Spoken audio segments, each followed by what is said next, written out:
కృష్ణుడికి గోవింద అనే పేరు ఎలా వచ్చిందో మీకు తెలుసా?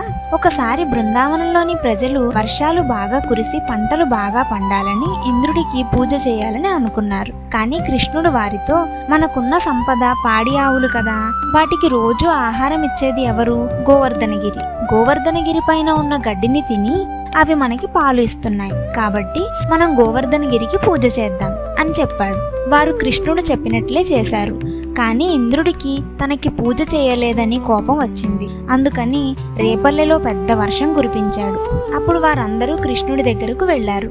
కృష్ణుడు వారితో, మనం గోవర్ధనగిరికి పూజ చేశాం కదా, ఇప్పుడు ఆయనే మనల్ని రక్షిస్తాడు, పదండి అని గోవర్ధనగిరి వద్దకు ఆ గ్రామంలో ఉన్న అందరినీ ఇంకా ఆవులని కూడా తీసుకువెళ్ళాడు.